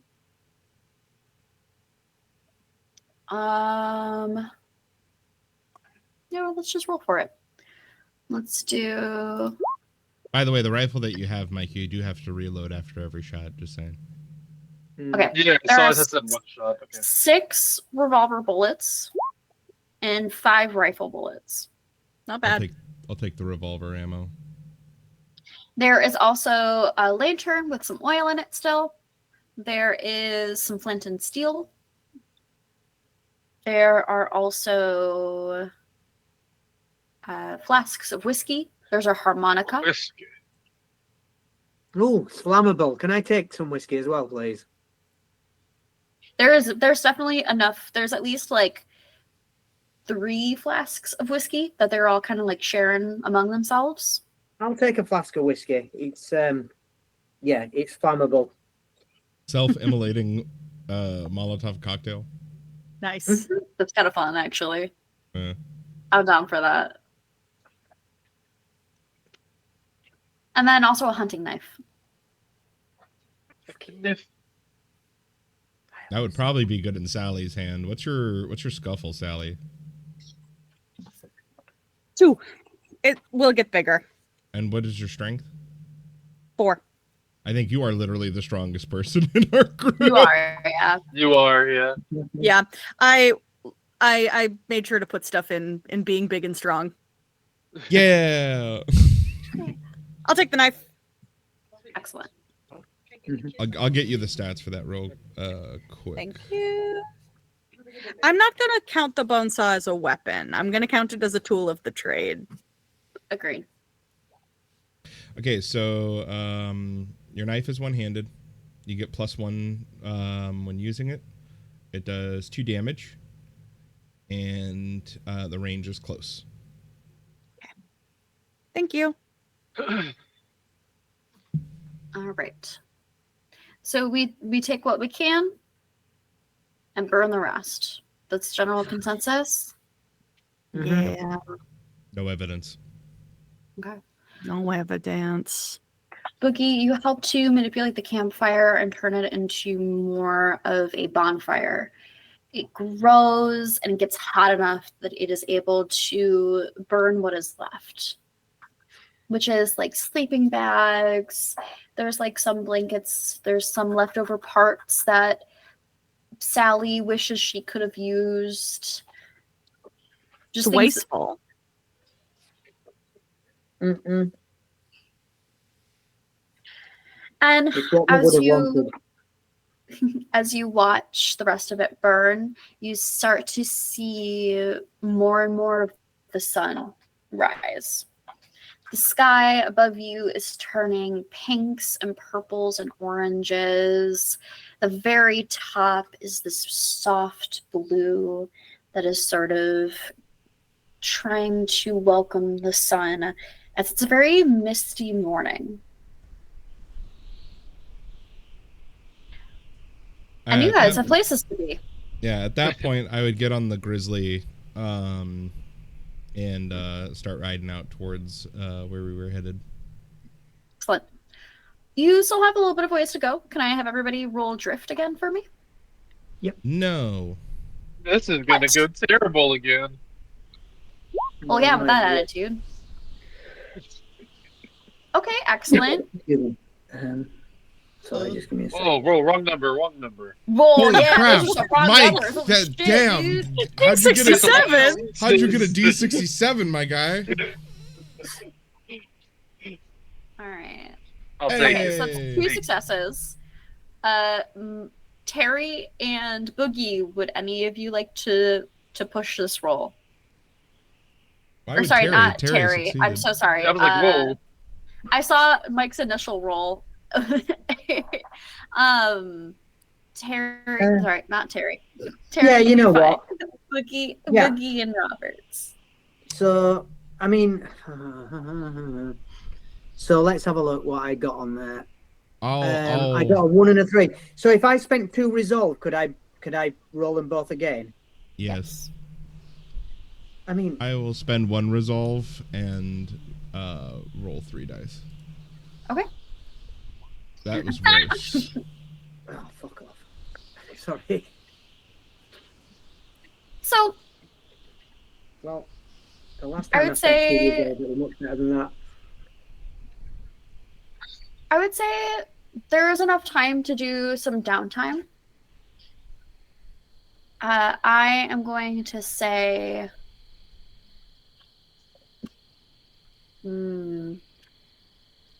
with 2 successes in the group, Terry and Sally are able to kind of like keep watch, are able to kind of make sure that people are getting the direction that they need to go. Mm-hmm. Okay. You have a little bit of downtime if anybody wants to take a moment to just kind of replenish a little bit of resolve. Can't remember what I can do in downtime. Did you say we could research stuff during downtime? You are. Yeah. You can. So I what I would like to do during downtime, so Rattlesnake has kind of put the thought in my head about Oh no. a type of human that you can take apart that won't die.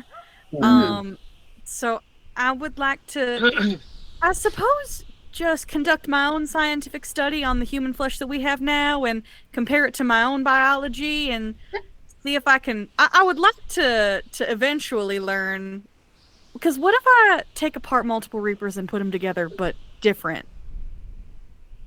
Will they come apart and become themselves again, or would they become something new and amazing? Or I was originally thinking about making a Frankenstein, but what if I made a Reaperstein?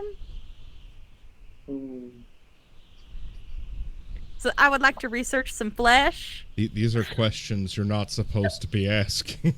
Absolutely. Which is exactly why you're as- here. No. As God, go for it. See what happens. Great.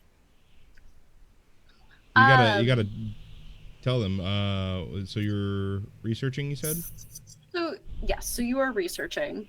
Would you categorize this, Rowan, as researching magic? Because technically, this could only possibly happen via This is magic. science. Nope.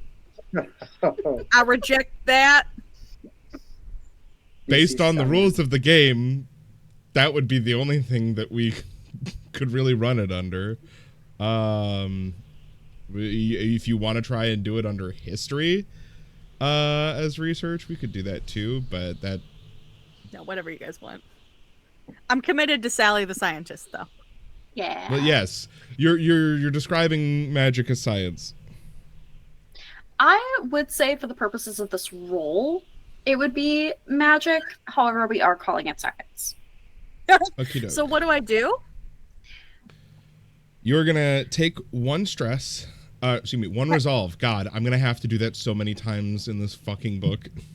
You're gonna take one resolve of damage. And you're going to roll your wits plus your rank in each different school of magic that you have.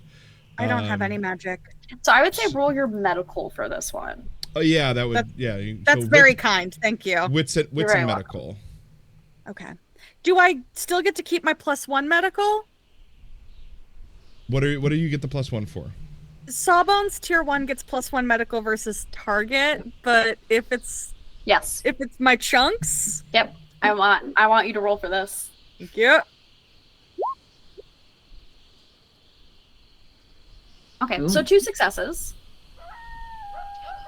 So you are able to deduce by using your own flesh and kind of grafting it to human flesh, because you've done it kind of the other way around. You've used human flesh on undead before, and obviously the flesh grafts fairly nicely.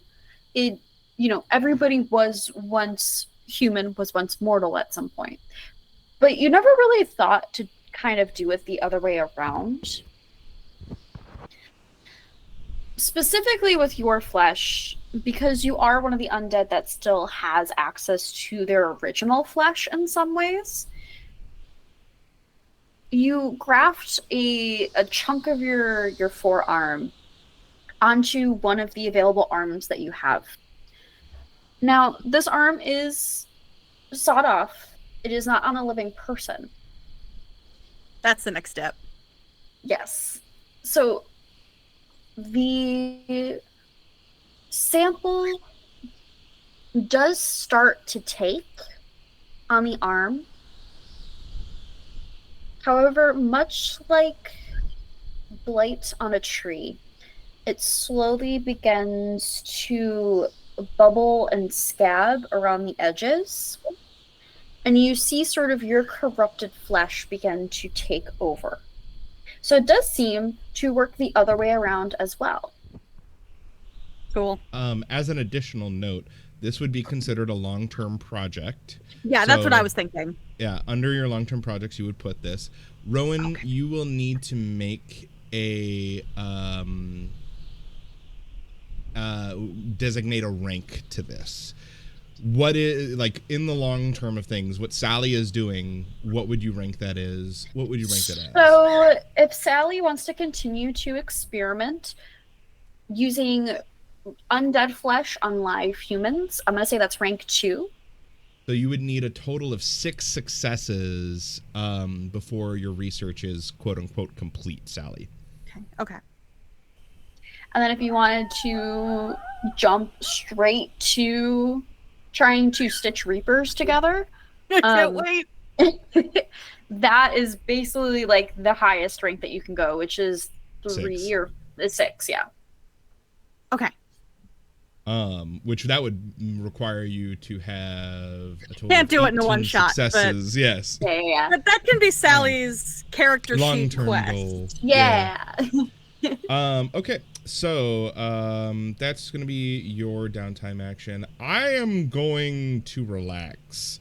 And I'm going to use Revelry to do it. This will ease tension and build camaraderie. Now it says if you have a friend in town, you go and spend time enjoying something with them. Have a scene with yourself and the friend or multiple players if they choose to go with you. All participants heal resolve fully, and if your friendship rank is below 3 with the friend, raise the rank by 1. I am gonna spend time with Tinker and Terry because he's my friend, and I think that that will heal both of our resolve if you're amenable to that. Unless I'll take it. Terry is gonna take a different action. I mean, I can always do another action afterwards. So That's right. You have 2 downtime actions. I forget. So you could do that, and you can do your gun. You want to do that as the scene? Us messing around with your gun. Should we work on my gun hanging out with you? Yeah, for sure. And then Perfect. Terry, or not Terry, I'm so sorry. So actually, Terry, yes, I need you to roll for your gun again. Give me an engineering roll. And then for Boogie, what would you like to do? I want to do some research, but I want to do it in my mind's eye, if that's a thing. I want to kind of close my eyes and like no one can actually see this happening, but my eyes begin to glow with flame, and I look into that flame behind my closed eyes, and I want to try and almost meditate and ruminate on things and see if I can find any kind of truth, or I can get any kind of insight about anything that's happened, especially what I am, because I'm still confused as to what I actually am. I think this also kind of counts as Peace and quiet. this counts as peace and quiet. Yeah. Yeah. So peace Yeah. and quiet is a downtime action. Your character spends some time brooding, self-reflecting, or thinking alone. Heal your resolve fully, then choose one. If you have any current crafting spell or other long-term projects going on, place 1 success. This success cannot complete the project. If you have a mental wound, heal 1. If you want to change a bond you have to a person, you may rewrite your bond to them. This does not erase history, only the context in which your character relates to that character. Interesting. Yeah, I really like the downtime stuff I made. So there's nothing there that applies to me other than probably changing a bond at this moment. You could start a long-term project, Inner Peace. No, I think I'm gonna, and it's Could change your bond with the universe. You don't want to heal your resolve? You've been using it like I've crazy. done that. I can do that as well as can I? Can I heal Oh, my oh, I'm resolve? sorry. That's Yeah. part of peace and quiet. Plus something. Yeah, Yeah. yeah. I got I'm I got all my resolve back, so I'm gonna burn some more Mother's Eyes out tomorrow. Let me just think. I don't really know whether I want to change my bond with.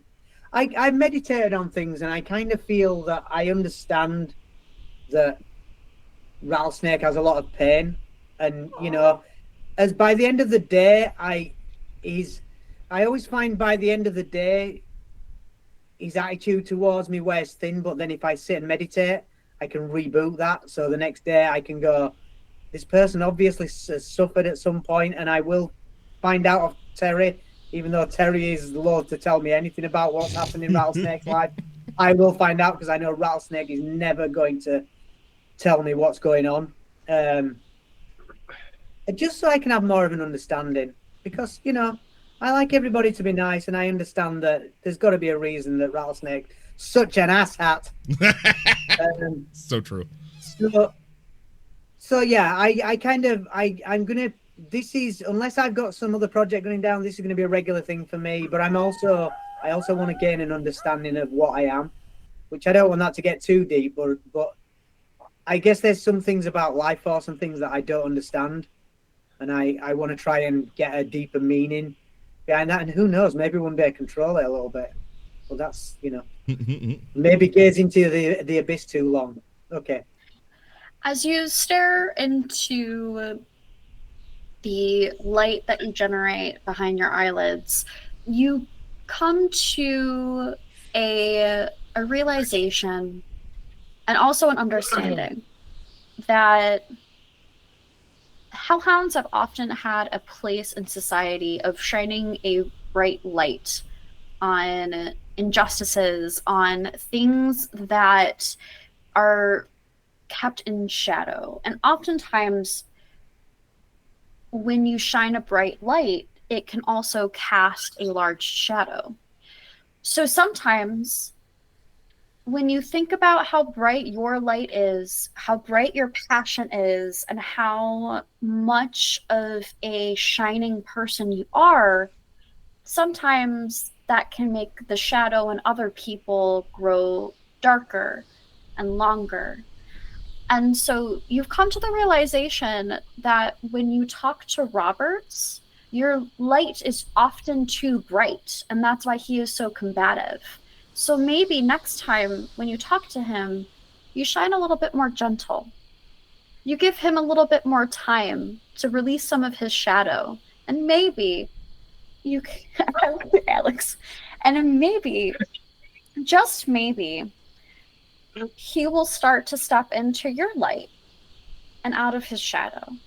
Welcome to Death Valley, a horror western Western therapy roleplay TTRPG. game.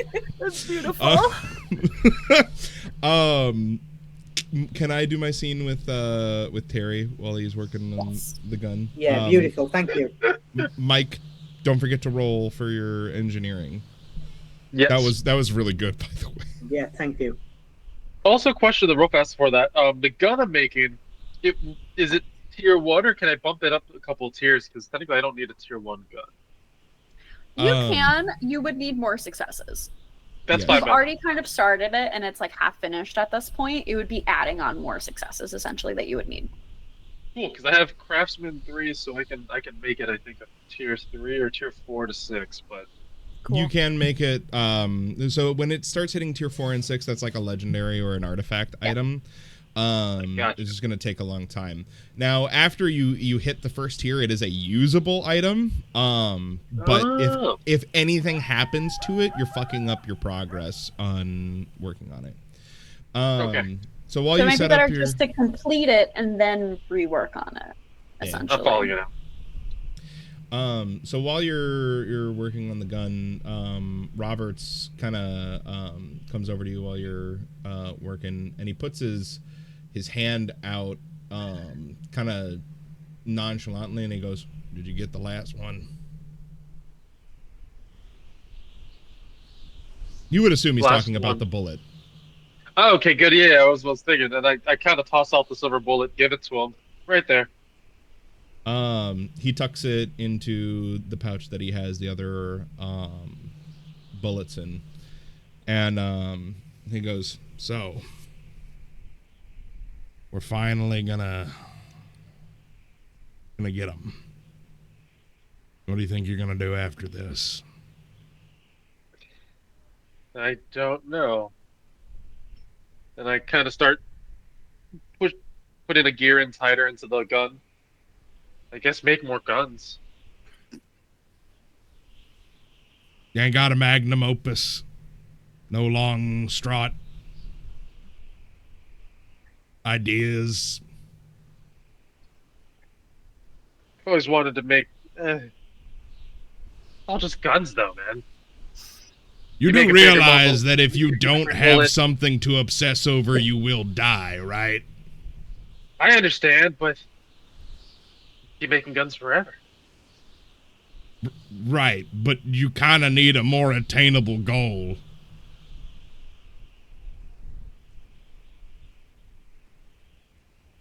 Do I just fade away after I kill them and don't care for anything else?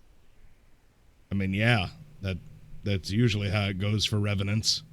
You lose your mind slowly, walk out into the wasteland, and then just forget who you are.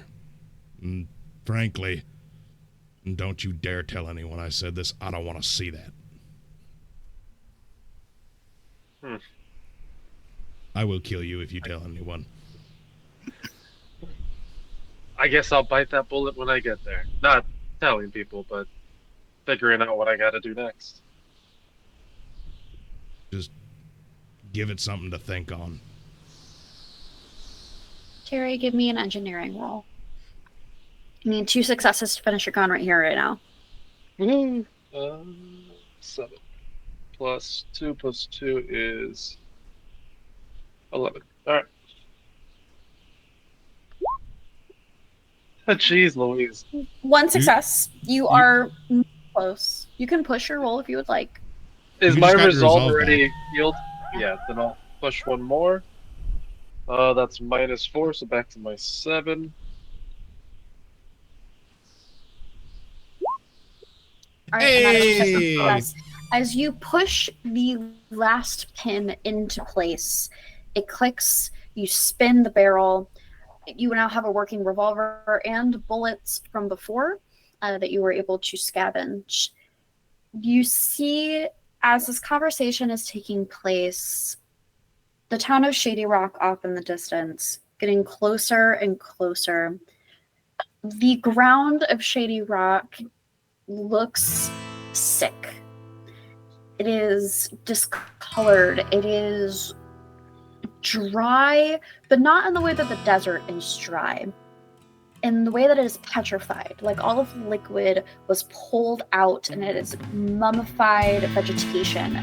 Buildings are crumbling and reclaimed by nature. There is a large, what seems to be remnants from a funeral pyre in the middle of the city. Charred bits of burnt wood and ash subtly kind of blowing away in the wind. This whole settlement is absolutely destroyed and ruined. It is a not literal ghost town, a metaphorical ghost town. You also see in the distance there are small figures moving. Nearby the opening of what you assume may or may not be the mine.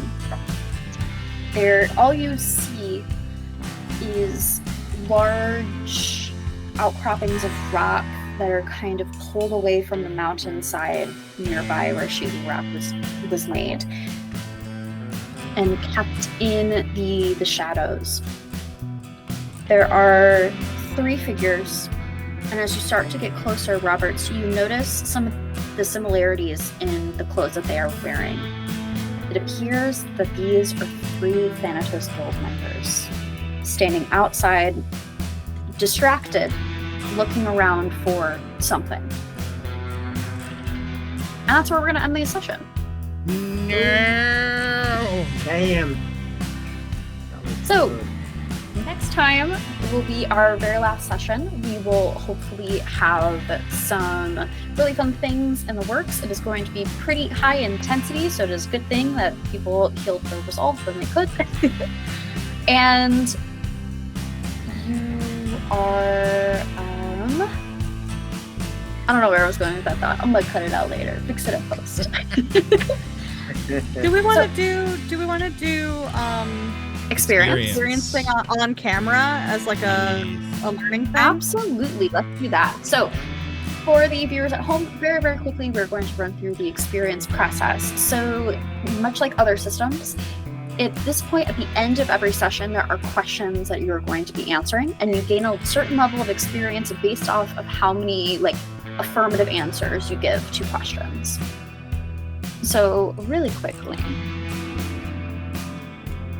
Experience questions. Did you participate in the session? Yeah. Did you what, sorry? Participate in the session. Yes. Did you... You're like, yeah, I was there. Did you make progress in a long-term project? Yes. Did you explore or interact with a new area? Yes. Did you defeat any dangerous foes? No. I would say no. You Those were just pretty straight up thoroughly mortals. annihilated. Do we just consider that as a no? Yes. Did you solve a problem without using force? Yeah, we negotiated for the horses. Oh, yeah. Okay, that is fair. I didn't. We got their mounts. I think that's a general thing though. Like it's not specifically like each one of us. It's the did something royal. with It's the having group we. force. Yes. Yeah, we Did agreed you- on that as the correct action to take because we could have just been like, give us the fucking horses and slapped them. Did you Yeah, do something okay. extraordinary? Oh yeah. Fuck yeah. Fuck Well, yeah, you did. Especially with Boogie specifically. Well, I don't Right. know. Everyone else as well riding around on weird fucking camel storage options, IKEA camels, and God knows what the centipede with. IKEA camels. I love that. Yeah, That's You might Death, camel out of that's it. Death Valley merch. IKEA a camel. storage unit called camel. Okay. It's Any more? pachyderm, but spelled with a bunch of like umlauts and stuff Yeah, like that. yeah, with the Let's umlaut. go. Okay, so now we're moving on to monster experience, and this is what you can use to upgrade your monstrous abilities.